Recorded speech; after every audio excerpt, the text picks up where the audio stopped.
Welcome into another Red Out podcast. My name is Devin. Sorry we started actually on time tonight. Sorry we missed last week. Just things popping up. It looks like we got Jared in the studio. Hey. How's it going, buddy? It's going pretty good. I Good. didn't want to leave Florida, but here I am. Yeah. Vacations I don't don't blame you. last forever. Yeah, vacations don't. That's the bad part about vacations is you got to come home sometime. Yeah. Yeah. Anyway, we're going to be talking some conference realignment news tonight. Winners and losers as always, and recapping some football and previewing this week's matchup. So, hey, how about them tops, son? All day, SEC boys. SEC, they supposed to be SEC. Crazy all day, baby. You're listening to the Red Out Podcast.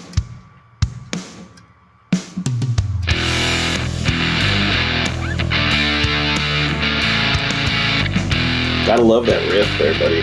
Thank you. Yeah, Jared did the music for us, just in case you're wondering.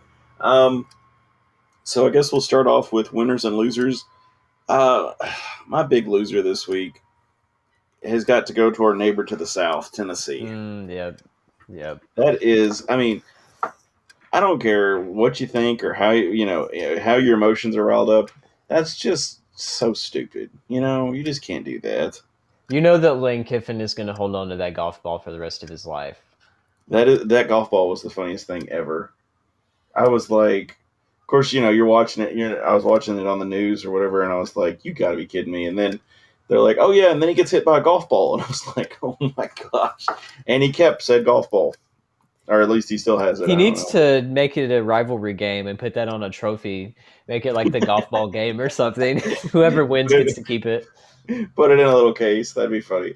Yeah. That'd be great. As a person who is not a fan of Lane Kiffin, like, you can't do that though. Anyway, like, that's just so stupid. I mean, I think he was just trolling Tennessee the whole time, and he knew that he was obviously better than them. And I mean, I think he's ended up winning the whole situation. I mean, if I would rather be a coach at Tennessee or Ole Miss, I'd definitely choose Ole Miss, just for the fact that obviously Tennessee fans are crazy, which they showed that. I mean, throwing mustard, throwing all these other random things that I don't even know why you would bring into a football stadium. But I mean, I'm not surprised at all. I mean, it's Tennessee. So, it's Tennessee. I mean, water is wet apparently, and the sky's blue. So, big breaking story. Yeah. Do you have any winners and losers? Winners was me because I was on vacation and it was nice. Yes. Loser is I'm back. But also worse than that, the Dolphins are now one of the worst teams in the NFL officially, because they have elevated themselves to not just a national embarrassment, to an international embarrassment by losing to the Jaguars in England. And that's just pathetic. There's no reason they should have lost that game. I mean, I know that Tua has been hurt, but he did so well. I mean, if you look at his stats from that game, he did great, but there's just so many issues with the Dolphins. I mean, go figure. So I don't have high expectations for them at all. I mean, the only win they have is against the Patriots, and even if they go 1-16, I can still live with that as long as the win is against the Patriots. So that's fine. I guess I don't want to pat my own self on the shoulder a little bit here, but I guess winner Devin, because I was probably the closest score this week. Yeah, that's true. We need like a quote closest to the hole. You know what I'm saying? Yeah. We need one of those for the towel rack, because honestly, like, I was at work and I was like, oh man, I got to send this. So I sent it real quick and didn't have a chance to, think about it. And I guess just kind of pulled it from the force or something. Sometimes the more you think about it, the more you just screw up. If you just go with your gut, then that's usually what's right. Yeah, hey, that was honestly, I think it was a lot of luck. But as I was watching the scores, I was like, you got to be kidding me. I'm like, oh my gosh, final 43-20. I was like, I missed it by 3 points. That is awesome. But other winners and losers real quick around Western. Soccer lost to UTEP 2-0. Volleyball beat Middle 3-0. Of course, we played ODU. We'll talk about that here in just a minute. I don't know what that sport is. Soccer beat FIU last Friday 3-2 overtime. And volleyball swept Middle again, 3-0. So that's just a quick few recaps around the hill. So for those of you who have or have not been following today, the chaos and the confusion, when I explained this to my wife, I told her, I was like, it's high school prom, and we're not the most popular girl. Yeah, you're the one that had a date and then they backed out on you at the last minute, and now you're trying to think about what you're going to do because all your friends are still going to be going, but you're still just stuck. You're just stuck at home watching whatever on TV, and you're going to be the loser at home. So, but we're talking conference realignment news, and was that yesterday? All my days run together. Yeah, I think it started yesterday. The core. Yesterday, several of the schools started kind of posting their "This is why I'm cool and you should pick me" thing.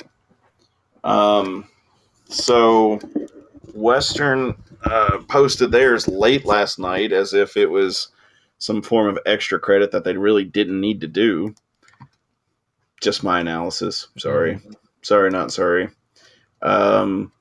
But the statement, let me read Western's little statement here, just for those of you who have or have not heard it yet. This is a statement from Todd Stewart, Director of Athletics for Western. Your cousin. Throughout the storied history, my cousin, yes. Throughout the storied history of WK Athletics, our programs have achieved at a championship level on and off the field of play. Since joining Conference USA in 2014, our 32 total conference titles are 8 more than the next closest school, and our current 3.19 average cumulative GPA for all student athletes is the highest in WKU athletics history. Winning championships and being a leader in our conference has always been the standard for Western. He said WKU, but I'm just saying Western. And that's only been strengthened since joining Conference USA.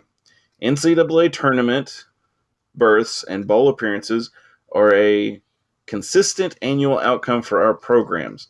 Significant capital projects will be underway soon, which will further enhance an already comprehensive student-athlete experience, and we are supported by our very passionate and... Sorry, my watch keeps going off. Just shut it. There we go. And we are supported by a very passionate and dedicated fan base and community. We will continue to be an impactful leader in collegiate athletics. We'll continue to excel at the highest level and are well positioned for the future ahead. Todd Stewart, WKU Athletics. See, there's a lot of different ways I interpret all of that. One, it's basically like coach speak, but at the athletic director level. I mean, it is coach speak. Because, the thing is that Fletcher, I was working all day yesterday, and Fletcher was the one that was able to keep up with everything going on, thank goodness, on Twitter. And he was kind of pressing because I know MTSU made a statement. Yes, Marshall made a statement. Everyone else was making a statement. In Western, they were just like, where's Todd? Are you going to say anything? And he was tweeting at him a lot, and then he finally ended up with that statement. But that statement came at 6:30 last night. Yeah, it took a while. And that's just... if you're media relations at Western, then are you not blowing Todd's phone up saying, hey, we need a statement? Yeah. All these other, after the first two, I'd have been like, hey, bud, we need a statement. This is getting pretty rough. Yeah, especially when Middle makes a statement before you, then they're basically non-existent now. It's pretty sad. Middle is just, it sounds bad, but Middle is like a joke, at least in football. That's essentially what I put in my article today. I was able to take some time. I'm off, and I put an article together about all the conference realignment stuff, talking about all the teams that are potentially leaving. Of course, what happens if we stay? What happens if we go? Do we even have the chance to go anywhere anymore? So it's just a lot. And the way that I kind of interpret Todd's thing is that he's so proud of all the things he's accomplished in Conference USA. It's almost like he doesn't want to leave, at least to me, because if you think about it, I haven't seen Western mentioned in any type of official news rumor or anything from any big source saying that Western was going to move to another conference. I have not seen that. And I feel like if he was trying to, you would at least see our name thrown around a little bit. But the fact that we haven't seen Western's name thrown around anywhere, And now here there's 6 schools going to Conference US, not Conference USA, to the American, and then you have 3 potentially going to the Sun Belt. I feel like if he was trying to go somewhere, he would have already put it out there by now, at least this year. And my thing is how many teams are going to be left in Conference USA if we lose 6? What do we got? I'm terrible at math. Yeah, me too. Let's see. 1, 2, 3, 4, 5, 6, 7 in the East, 3, 9, 6, I 7 think. in the West. So we got 14. We would have 8 teams. And from what I've heard, there's 2 teams Conference USA's picking up, and Liberty and JMU. Well, that's not official yet. That's like who they're No, trying to go after. Yes, Which I but think I that's wish we could get both of them, because that's the only way this conference is going to stay alive, honestly. Because if you look at James Madison University, they've literally hosted college game day twice, which is better than like most any other random school could ever Western. say. Yeah. I mean, no other team in Conference USA can say that. They've done it twice just because of how good their football team is at the FCS level. And then, of course, Liberty, they're about as good at both of them as they can be, because I think their football team, I mean, they have Hugh Freeze now. They've been really solid in football. They've been nationally ranked. And then, of course, their basketball team, they've gone to the NCAA tournament twice in the last 4 years. And do you know what their combined record is in the last 4 years? They're 115-23. That's a Wow. really freaking good record in basketball. They have been so good. And if we were to pick them up, I mean, I would love to have them just for like making the conference better, but at the same time, it's going to make it harder on us just to get back in the NCAA tournament if we were to lose all these other schools. It'd be like, yay, now we have a better chance, and then you get Liberty, and you're just like, oh. So, I mean, if they're still at the same level. Yeah, but you want that competition to some extent, you know. You say that until we play them in the conference title game and lose. Exactly. No, not only lose, we get blown out. You know, that would be the bad part. But yeah, we've got, and then like you said, it's up in the air as far as who's going to be coming to Conference USA's table. And like we've got 6 leaving: UAB, North Texas, Rice, FAU, Charlotte, and UTSA. And the sad thing is I would say that we're better all around than a lot of those schools, but it's just the fact that they're in a big market that's the only reason they got picked. Which is so baloney. That's just, I don't know. So while we're talking about this, and I agree, they're in a bigger market. Charlotte, San Antonio, Denton is kind of like, but they're a stone's throw from Dallas. Yeah, they get Dallas and Fort Worth, so yeah. You got Houston, Birmingham, and Boca. Which is Boca Miami. Raton, Miami area. Yeah, that's a stone throw from Miami. And they're going to the Athletic. And of course, FAU is it confirmed, or are they just waiting for the rubber stamp? No, I think they're just all waiting for it. That's what I heard. Okay, so they're just waiting for. And also on the flip end of that, as far as the Sun Belt goes, it's Marshall, Southern Miss, and Old Dominion that are potentially being added to the Sun Belt. And the Southern Miss people basically confirmed that they're gone at this point. So you can count on Southern Miss probably being one of those teams to go to the Sun Belt. And of course, all these take effect next year. So yeah, I mean, it's not immediate. Yeah, I mean, obviously they've got the schedule, but just talking to our slower fans like myself. Let me see. And of course, if you want to read along and follow along with what Jared's talking about here, you can go to his article on the Towel Rack. And he's got a nice article, and he's thrown out some scenarios and kind of talked through things. And Jared, I'll let you just kind of tap into a little bit of what you were talking about. Like, what if Western stays? What are you thinking about? Obviously, picking up James Madison and also Liberty, I think getting both of them would be solid additions to get. But the thing is that I don't think Commissioner Judy, I don't think she's going to be able to get any other good teams to come in. I mean, she's going to have to go to the FCS level at this point, just because, I mean, there's the only way you're going to be able to fill up spots. And another thing to think about, too, is that you have to have at least 8 teams in order to keep the conference alive. So it's really important that you hit that, at least getting 8 teams. Anything less than that, the conference can dissolve, and then that's just going to be another hot mess on its own. But if Western stays, I mean, the teams that are left in Conference USA, it would be FIU, it'd be MTSU, it would be UTEP, Louisiana Tech, I mean, they're not all of them are horrible. I mean, FIU's kind of useless at this point. Middle is too, but I mean, you still have UTEP, which are doing really good in football right now. They have that history with basketball. You still have Louisiana Tech, that's pretty decent at both of them, has a good history with it. And if you were to add Liberty and James Madison and maybe even another FCS level school that's kind of in the area, I feel like those would still be solid additions just for the time being, because it's gonna not it's gonna have to be a quick fix at this point. And I think that we would still obviously be competitive in the league with those teams. As like football wise, I mean, if we have James Madison and Liberty in the same division as us, that's going to be really difficult, especially if Yeah. we don't have a defense. So we would still have to compete at a high level because, I mean, James Madison obviously has a huge base with football. That's their bread and butter. And of course, Liberty, they have a really solid football program too. And of course, basketball.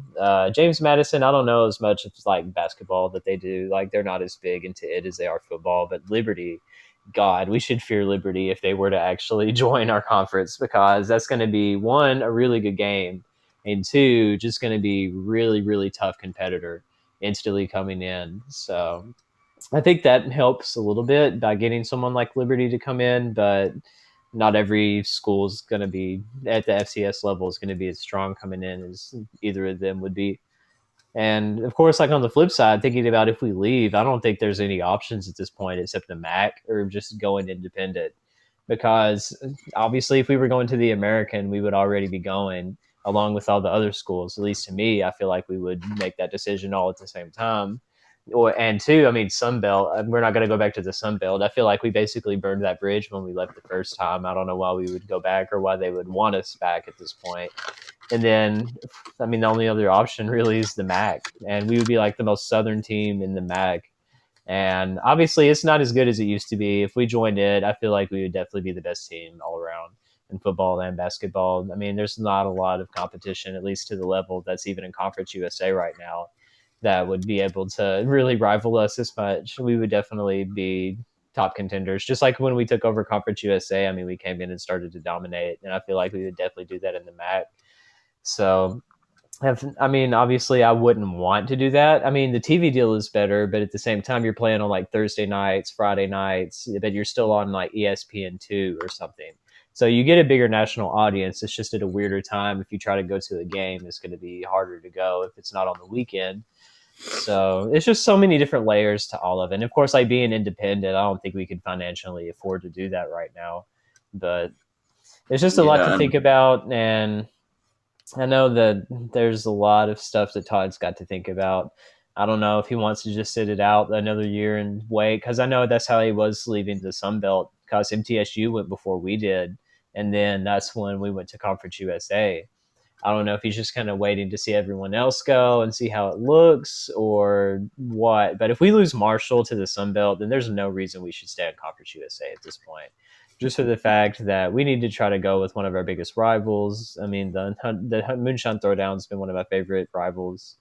And I mean, if we can keep that going, that's great. But if you end up losing all of your good competitors, then I mean, you might be able to win like more conference titles, but at what cost? If it's all of these cellar dweller teams, or if the conference isn't very good, like I put in my article, I know one of his favorite quotes is like, "You're known by the company that you keep."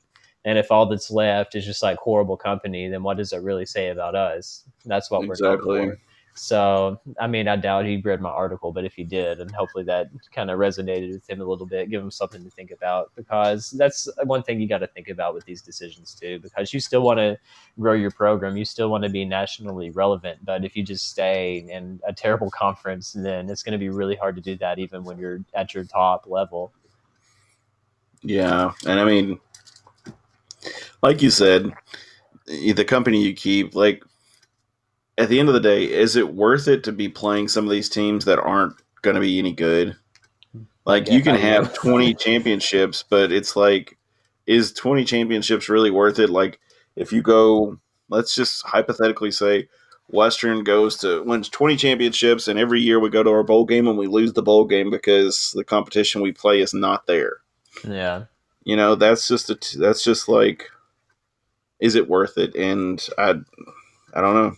Mm-hmm. Sorry, I'm a literal person. I have to look at these. Oh, Bryce, I missed that one. So, looking at Conference USA, if we stay, I think I got everybody. UAB, North Texas, Rice, FAU, Charlotte. Okay, so I had to literally write this out because I've got to see it. So, there's 4 teams in the East, if everything goes the way that those teams wanted to go, that are leaving. So we've got us, Middle, FIU, and ODU in the East. Wish they could be going Sunbelt too, Old Dominion. Oh, okay, yeah. And then you've got UTEP, Law Tech. Yeah, that's all that's left in the West. That's it. God. I mean, yeah, that's 2 in the West, and there's 3 in the East. Yeah, that's pretty bad. So, I mean, even like I know we're speaking hypothetically on the James Madison Liberty thing, but you got to. I mean, I think Conference USA is going to have to be looking for FCS, like you were talking about. They don't have much of a choice. They have to at this point. No, you got to bring in some FCS, and you got to fill the gap somehow. I don't know what really pains me to say, but I don't know anything about their athletics much, but I wonder if Murray State would want to try to go FBS, and if they would try to go maybe Conference USA. If they could. Because that would help us. That would be perfect for us to stay, because that's bringing in back one of our old rivals. That's a really close geographical opponent. A lot of storied history between our programs. And, of course, like, their basketball program is great. But, I mean, football, I know that's another story. They would be making the transition. And we would probably dominate them for a few years until they are able to get more money and get better recruits and stuff. Like, any team that joins in, it's going to take them a little bit to – I mean, we know what it was like going from FCS to FBS. I mean, I don't have to tell you what that was like in football, how difficult that was, and the pain of losing. How many games was it in a row? Like 26 or 27, I think. Yeah. Yeah, it was. I mean, it's not easy to do that, and but see, it was the seeds planted by you and all of the people that were on campus when you were there, and me. I got to reap all of the rewards of those things because I was a senior when we won our first conference title game, and we were nationally ranked. So I got to reap the benefits of all of that. So thank you. You're welcome, buddy. You're welcome. No, as far as like potentials, I was thinking Eastern, but I don't know, like you said, I don't know what their budget would be if they can make the final jump into, the big boy level or not. Mm-hmm. And like you said, it's budget and being able to do that. And of course, with Eastern being that close to Lexington, they don't really have that big of a fan base, but it's all hypotheticals at this point, and we're just waiting to see where the pieces are going to fall. And honestly, it wouldn't surprise me if Todd and them aren't playing it close to the chest. Yeah, probably. But the MAC is the one that I'll let you talk a little bit if we're moving away from Conference USA. But the MAC is the one, like you said, our 2 closest teams, someone said, was like 5 hours away. Yeah, it doesn't make a lot of sense. And most of the other teams would be 8+ hours away, which just thinking about like conference or at least Sunbelt, most of the teams we played back then, the closest one we had was MTSU. Yeah. And of course, I'm trying to think off the top of my head anybody who was closer, but most of those. I mean, we drove to Troy, which is a stone's throw from the ocean. Yeah, I remember driving through there last week. I saw their campus and all of that. Brought back a lot of memories. That's what always cracks me up is I was talking to somebody before the first time I went to Troy. Excuse me. And they were like, you'll be getting to Troy when you go through the trailer park. There's this huge trailer park, and then you'll be right on campus. And I'm like, what? You've got to be kidding. And they're like, nope. There's a big trailer park right before you got to campus. And I'm like, oh my gosh. Yeah. That drive on 231 is a trip because you'll see like a random trailer park, and then you'll get through like the downtown of like a major city, and it makes 0 sense. Oh, definitely. Yeah. And then you'll be in the middle of nowhere the rest of your drive for like 50 miles. Yeah. And this whole move thing is just Honestly, it's got my head swirling I just mean, thinking about. geographically speaking, it would make the most sense if we joined the SEC. So we should probably do that. I mean, Yeah, yeah, Vanderbilt would be like less than an hour away. Of course, yeah. They'd Kentucky, be our they would new be rivals. like an hour and a half. Yeah, let's do it. Yeah, yeah. We're gonna make Vanderbilt our new rivals. We'll be in the SEC. That's fine with This me. could be interesting. And we got Kentucky just down the road too. So Yeah. we'll have And to see how that even goes. Knoxville is like a 4-hour drive, I think, from around Bowling Green. Yeah, it's relatively close. It's not too bad. I mean, that Western would be the perfect move from Conference USA to SEC. Yes. Maybe that's why he's not telling us anything because we're going to the SEC. I can dream, right? It's like when I know, right? it's like on NCAA football, the video game or whatever, when you're finally able to like promote up. Like I would start in like Conference USA, and then like I would go undefeated for like 3 years, and finally get that SEC bid, and be like, all right, let's go. What conference was Texas in before? I know they're Big moving 12. to the SEC. Big 12. That's what for whatever reason I was thinking Pac 12, and I know I was like, that's not God, right. It was no, there's Pacific. nothing Pacific about Yeah, Texas. but with the Big 12, I thought that could be a conference Western could join. With Texas leaving, we could just slide right in and take over for them. Well, the thing is that all the top teams of the American went into the Big 12, and now all of the not really the top teams of the Conference USA are going to the American. They're just going for the big markets like they did when they started. So it's whatever. Hey, and that's kind of how it is. I mean, even with like coaching. I mean, if you think about it, literally the American is just like the new version of the Conference USA. If you think about it.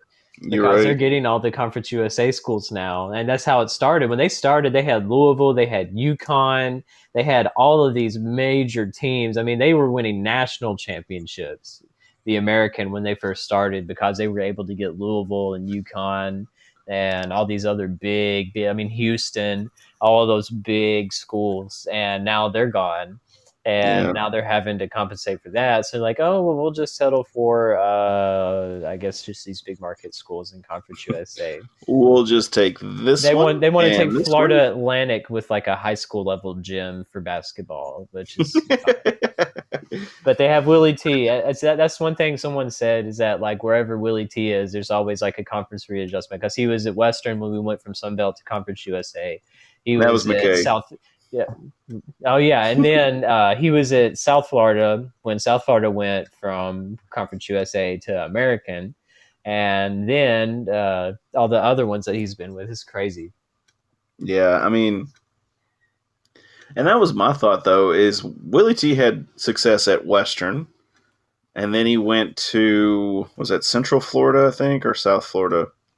I think it was South. It was South Florida. South Florida, because they were the Bulls. And then he started having a little success there, and then he went to Oregon, and then the same year he went to Florida State, which, by the way, he didn't really have a chance to get any of his players when he was at Oregon. So he basically was just playing with the guy who left him, Yeah. So I mean, I think Willie T's at a good level now. I mean, Florida State was an impossible job. It's kind of like Tennessee, but anyway. I digress. So we're kind of in agreement. If Western leaves Conference USA, if it's a possibility, we're looking at maybe the MAC, but the Athletics probably out. The American Athletic Conference. Yeah, whatever. Whatever they're calling themselves. They're not that cool. I mean, the worst case scenario is we get rid of our football team, or just have them go independent and then join like the ASUN or Missouri Valley Conference for basketball and other sports. Ugh, Missouri Valley. Okay. I'm just getting depressed now. Because the problem with that is if we go independent, like you don't hardly get any bowls. Yeah, not only that, and also like money too. I mean, we get money for being in Conference USA. Like, I mean, we're already struggling enough financially as it is. So, I mean, where are we going to get money to do all that stuff? We would have to play buy games, an entire year of buy games, Could you imagine like playing like all Big Ten and Big 12 and like We'd be playing like SEC SEC schools? teams. Yeah. We would be getting like $1 million per game if we played 12 games. Get like $13 million for the season. I mean, that's Well, literally that'll pay what for some next programs. year. Yeah, exactly. So I mean, you might have to make a big sacrifice like that, but then at the same time, you maybe go like 1-11 or 0-12 or something I was like gonna say that. probably 0-12. Like every other year you would tank, but like I mean, but that's gonna hurt your recruiting too. Yeah. I mean, Because obviously, like like Army and Navy and all of them, they've always been like independent. It's the same with Notre Dame too. yeah, But I mean, they're big enough, and have always been that way. That this is kind of their tradition. But for like a school like us to do that, it doesn't really make any sense. yeah, but Notre Dame actually got out of that too. Yeah, I know they joined like the ACC and whatever Yeah, for basketball. I don't know if they're technically in it for football now or not. I don't know. I could look it up real quick, but um, There's nothing Atlantic Coastal about Notre Dame, Indiana, though. yeah, that's kind of my feeling when I see people with that Salt Life sticker on the back. Oh God. I cringe every time. Like if you do not live next to next to an ocean, then you do not get that sticker. Yeah. If your license plate says anything other than a state that's next to the Yeah, ocean, you South can't have Bend. it. That's what that's called. Sorry, I forgot. Yeah, it's technically Notre Dame is like the area where the university is, but Yeah, they're independent in football still. okay, I figured they were. Well, they were in the Atlantic ACC in 2020, so I don't know what that's going on. I think I don't know. Wikipedia needs to be updated here. But anyway, I'll back up. But anyway, yeah, just talking conference realignment. It's just we'll just have to see. I imagine within the next week or so, we're going to find out something, and if we don't find out something, then it's probably not good news. Mm-hmm. I'm going to say we're probably going to be sitting still. Do you If we think don't have that'll it. be a good thing or a bad thing?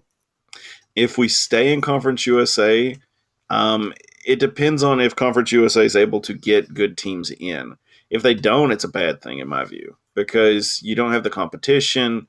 You're not having the competition makes teams stronger. If you are competing and winning championships every year with decent teams, and then you go to bowl games and you get your butt kicked every year, you don't win a bowl game. It's not really worth it in my view.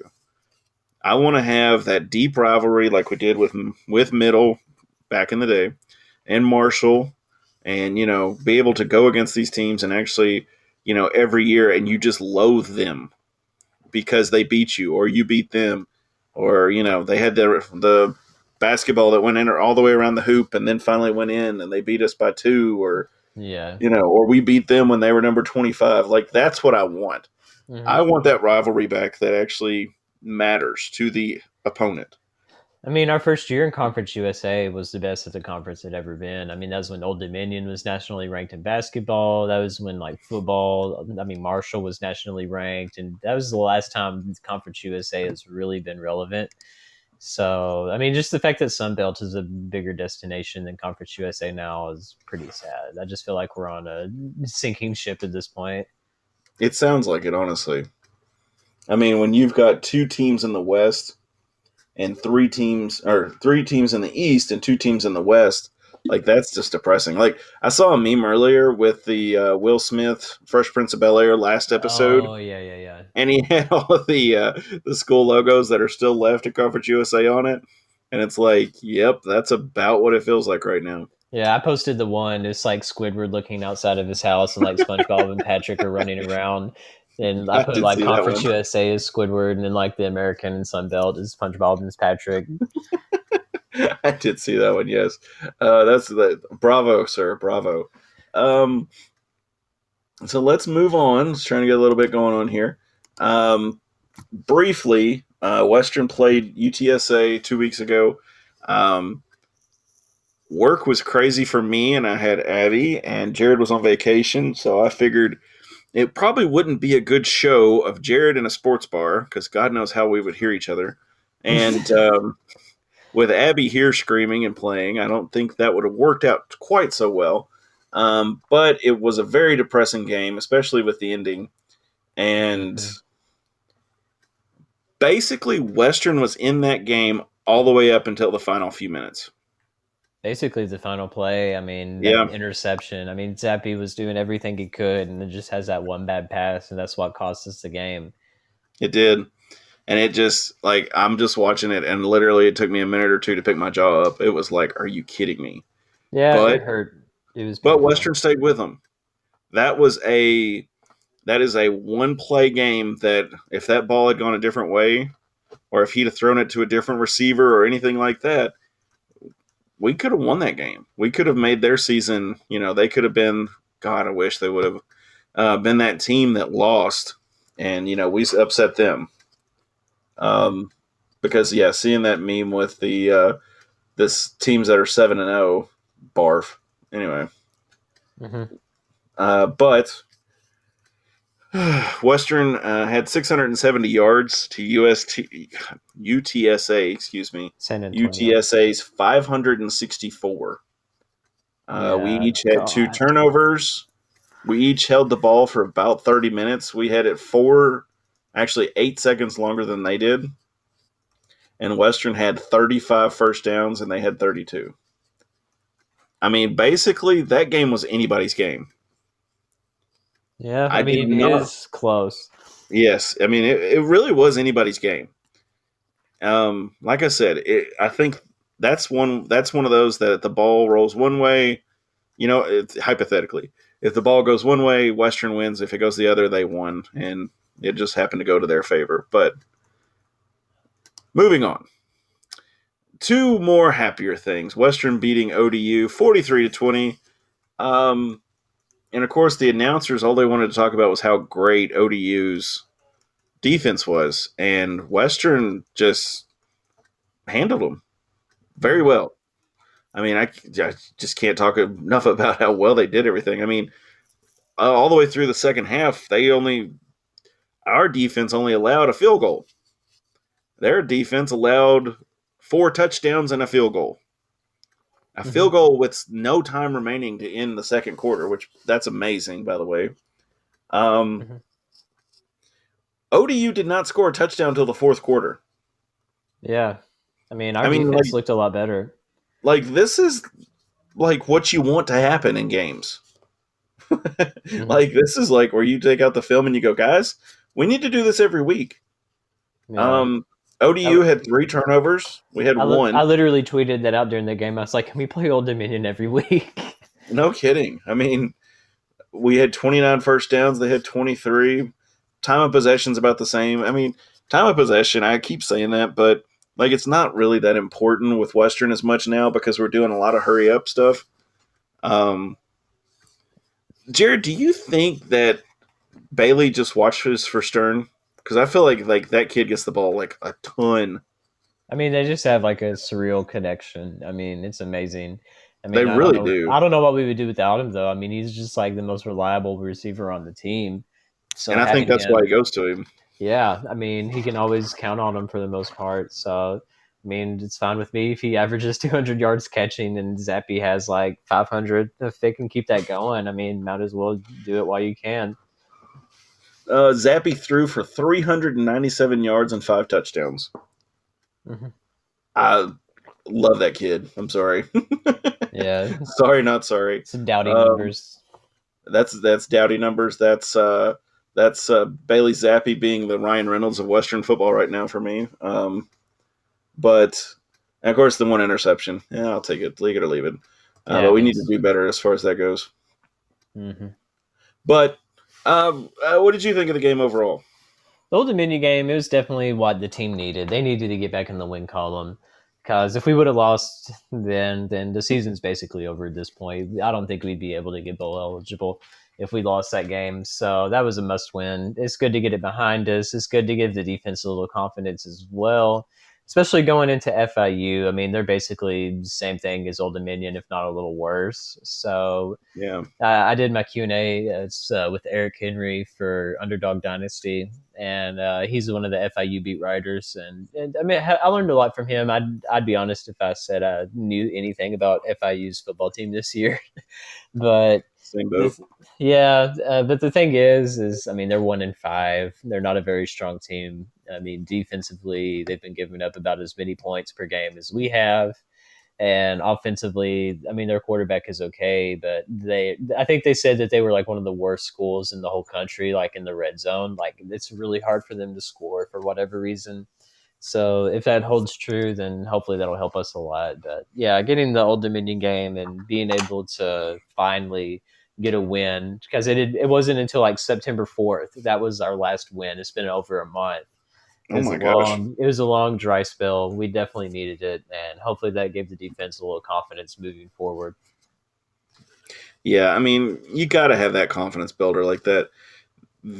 Here's my key to us winning the ODU game was ODU had 13 penalties for 117 yards. Yeah. I did not realize they had that many. It was pretty bad. That was really bad. And of course, we had about 121 yards, which, by the way, that's awesome too. You got to have those rushing yards to alleviate the passing offense. So, I mean, bravo as far as I'm concerned. Bravo on that game. And as far as FIU is concerned, I'm definitely confident this week. I think Western could easily, if we have a good game like we did this week, I think we're good. I will say I miss Roger Cray. Yeah. If we still had him, I think we would definitely be able. Well, I mean, you'd have an older guy for the DBs who kind of knows what's going on and stuff like that. And he could help out, teach some of the younger guys, get them schooled up on things.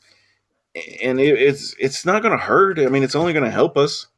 I just hope the transfer was worth it to him. Yeah, me too. I hope it worked out for him. Any idea what that was about? I don't know. Okay.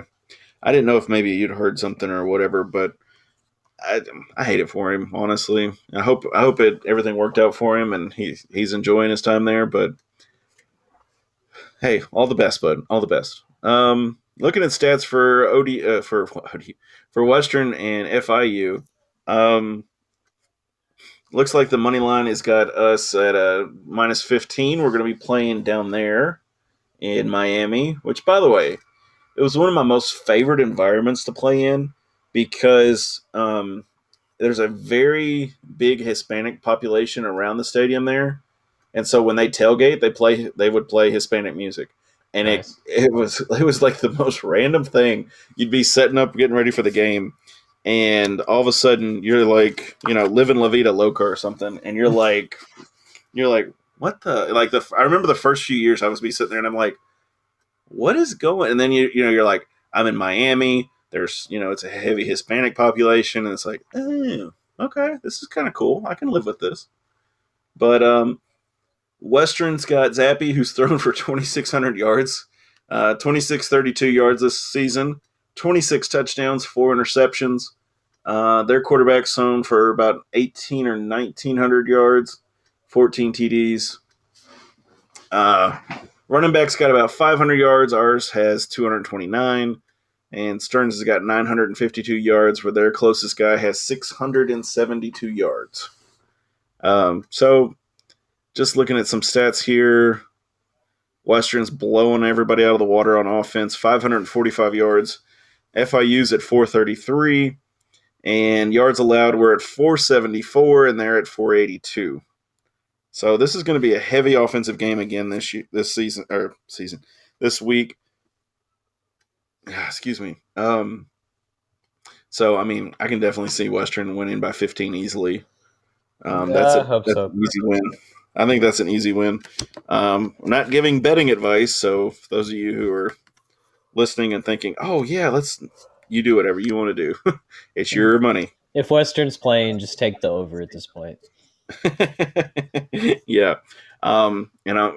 So how did you feel about the defense on Saturday, Jared, against ODU? It was definitely a lot better. I mean, we held them to only like 3 points the entire first half. It wasn't until like the end of the third, early fourth quarter where they kind of let their foot off of the gas and let Old Dominion get within like 2 scores after you're beating them. Then they Yeah. finally woke up a little bit. We got that last touchdown that basically sealed the deal, and that was the game. But the first half defense definitely looked a lot better. But I mean, obviously, you got to play a full 60 minutes, so that's another thing they have to be ready for. But I mean, they definitely looked the best that they have all season, honestly. I think so too, and I hope I hope that game and then this game is a confidence builder for the defense, because that's you kind of got to have a chip on your shoulder when you play defense anyway. But this game's gonna. I'm hoping this game will build them up a little bit more to say we got this. Mm-hmm. I definitely believe that. Um, you got a prediction for this week? I haven't started on mine yet, but I mean, I definitely see us getting into the 40s and maybe FIU in the 20s, somewhere around there. I'll have a more specific prediction for the actual article, but definitely I see us winning by at least 2 scores. I mean, I think that's fair saying 15. It'll probably be a little So more than that. so ESPN has us 80% to their 19% on the Football Power Index. And the money line has us at a 45 and FIU at a 30 points.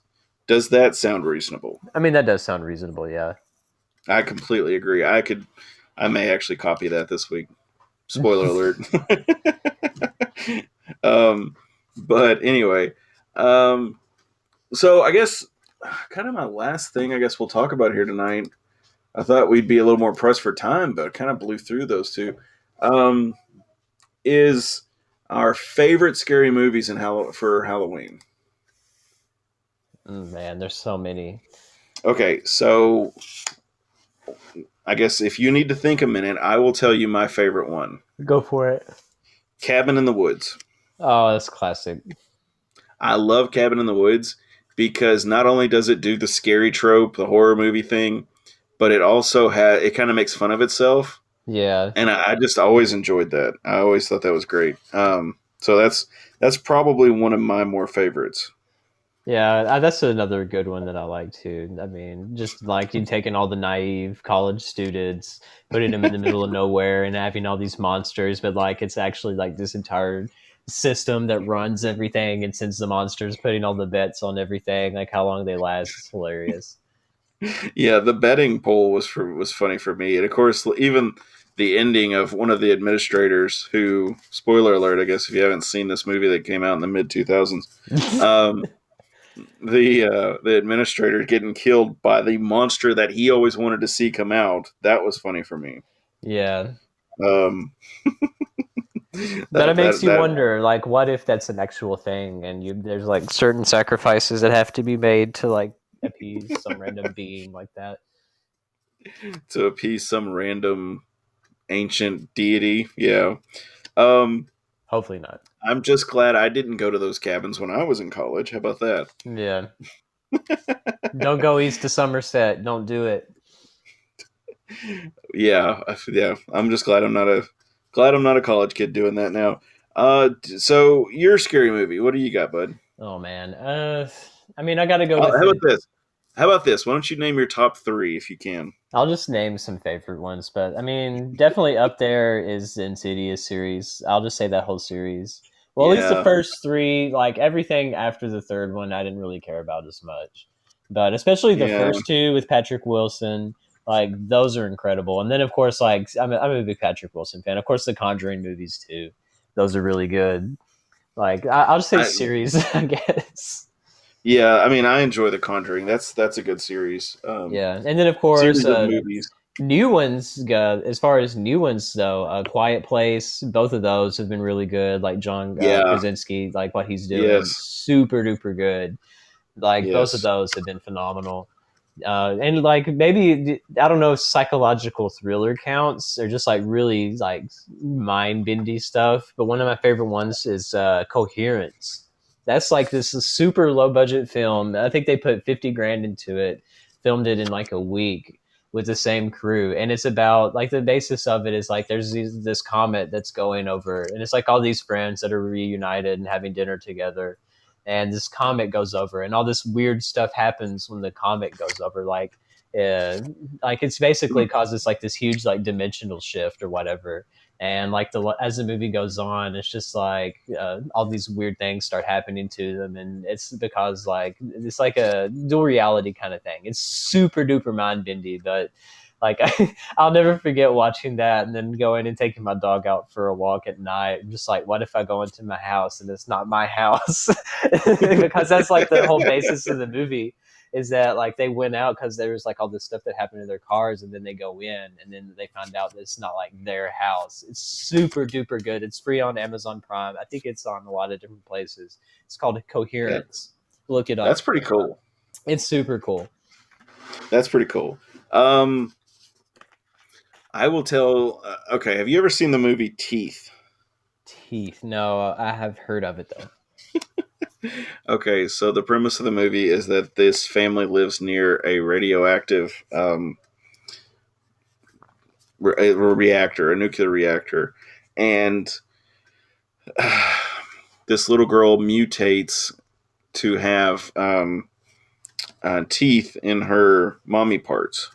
No. And yeah, and so no. if you just watch it, it's awful. It's retarded. It's along the lines of Sharknado, where you just go, what the? Oh my gosh! Like at one point, I was just like, you got to be kidding me! Like this is ridiculous. Have you ever seen Tusk? No. Oh yeah, I've heard of Tusk. Isn't that the one with I cannot think of his name. But he basically turns into a walrus. Yeah, that's it's equally as messed up as that one. Probably, it's pretty bad. Most likely, I'll give you that. Most likely, it probably is. Like Tusk is. If you haven't heard of Tusk, don't do it. Crazy guy. Yeah, don't watch it. Don't watch it. Don't even bother. You can find videos on YouTube that basically you can watch it if you hate yourself. Yes, yeah. Tusk is a really goofy one. Trying to think of some good ones. I mean, The Ring is classic. It was classic. The probably first and second Paranormal Activity, I thought was good. Those actually freaked me out. Do you want to know the first movie that actually scared the living daylights out of me? What was that? This will age myself, but Signs. That one messed me up. I was in second grade when that came out. So for those who haven't seen it, that's the one with Mel Gibson, Joaquin Phoenix. It was a M. Night Shyamalan film about like these aliens basically invading and stuff. Like that movie absolutely wrecked me. I couldn't sleep for like a week because I thought there were aliens outside of my bedroom window. And that like it was the scene that got me the most was the one where Joaquin Phoenix's guy is in the closet and he's watching of this newscast like in Mexico. Like at some kid's birthday party, they got like the video footage of one of the aliens and you see it walk by for the first time. And the way that is set up is like horrifying. But it's such a good movie, especially if you like the alien related stuff. I will say that they did that movie. The annoying part for me is I'm like, I want to see the aliens. And then, they do that like quick walk by and you're like, what was that? Yeah. See, exactly. But, like just saving it for that moment, like just building into it, like the suspense is what really, really made it super good. Hey, it was a good movie. I'll give you that. Of course, I don't even remember how old I was when that came out. You said you were in second grade? Yeah, it's 2002. I was freshman in high school. Oh my God, Devin. You're so old. Because I remember I was in 8th grade in 2001. That's how I keep up with that so easy. Trying to think. Of course, The Exorcist. I mean, it's an all-time classic. The Exorcist is a classic. Of course, the first Paranormal Activity really messed me up, and my wife makes fun of me to this day about it. Ooh, here's another one that's kind of obscure. Have you ever seen The Fourth Kind? Yes. Yes, yeah, I have. That one messed me up too. That one was really weird, talking about like the alien abductions and stuff, and like the 333, like and the owls, like because there's a lot of owls in my area, and I remember going to bed again, trying to sleep, thinking there's aliens outside of my bed again, and then of course like you wake up in the middle of the night, and I'm just like, please don't let it be 3:33, and I look at my alarm clock and it's 3:33. I'll be like, this is it. I'm dead. I'm gonna die. Okay. So my wife and I were engaged when Paranormal Activity came out. So We were engaged. We were visiting her parents, and I was watching it in her bedroom of her parents' house. And like, in my mind, I'm thinking, "Oh, I'm kind of like that dude. Yeah, that's kind of. I'm kind of like him. Yeah, I can see that." I'm like, "Yeah, she's kind of like my wife, yeah, or my fiance at the time. I can see that." And then it all goes to shit basically. Mhm. And I'm like, "Oh my god!" I'm like, "What if she gets possessed by some kind of thing?" Or you just start playing this what if game, and then I'm like, "Oh my god!" It's just like I. So I literally, she makes fun of me to this day, but I sat up and watched like Free Willy 3 or something afterward because I was like, I can't go to sleep now.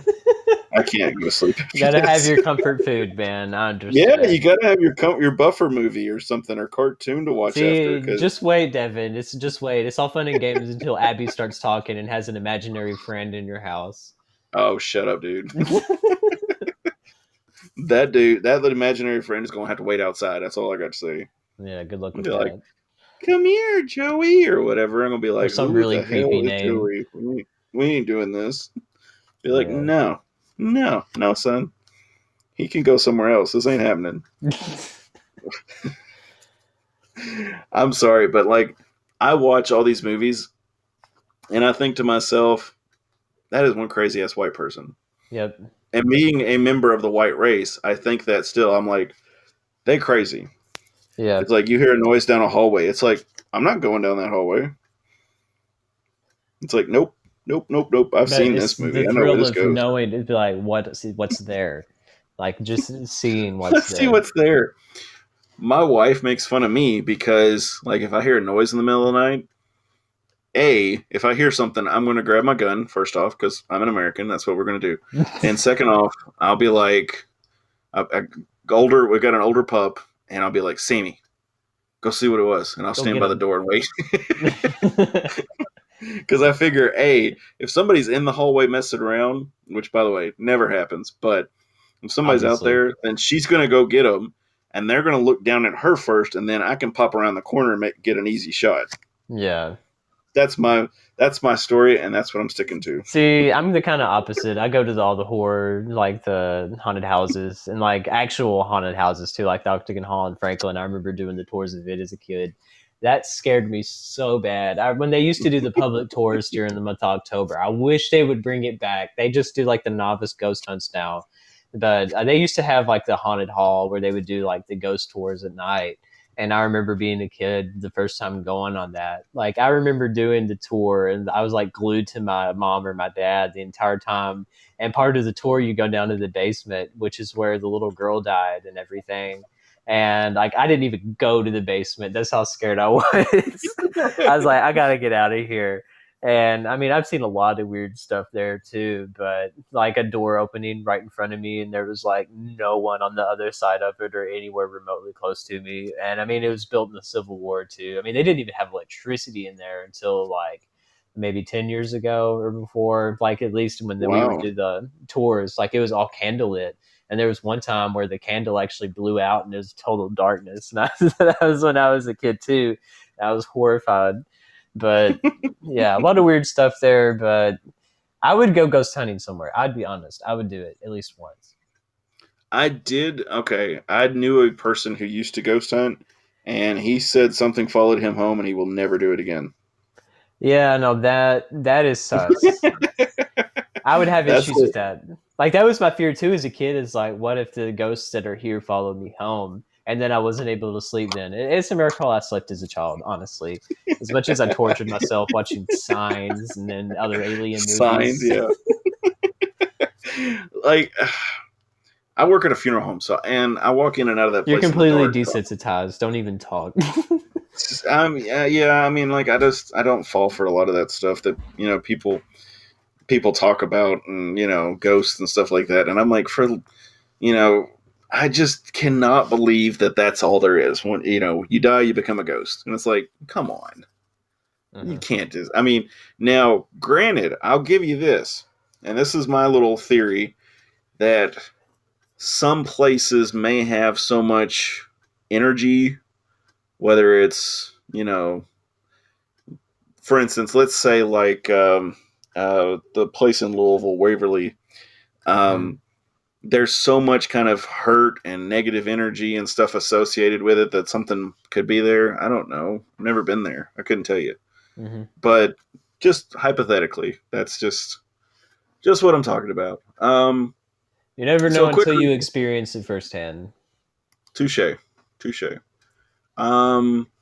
So quick recap: Western plays FIU 7 p.m. Eastern on ESPN Plus. There we go. They're going to be playing FIU ESPN Plus. It's in Florida. It's in Miami. So if you're in the area and you want to go watch the game, go by all means. Definitely check that out. It looks like tickets are as low as $6 according to ESPN. So check that game out. You can watch it on ESPN Plus, 10:23. So it'd be 7 p.m. Eastern, 6 p.m. Central. We'll be back here next week, God willing, unless there's some kind of alien attack or something. But Probably. We will be back. My advice is that if you want to go to the game for that cheap of a price, do not drive the whole way through to Miami. Been there, done that. We'll never do that again. Miami is a long drive from Bowling Green, Kentucky. Yeah.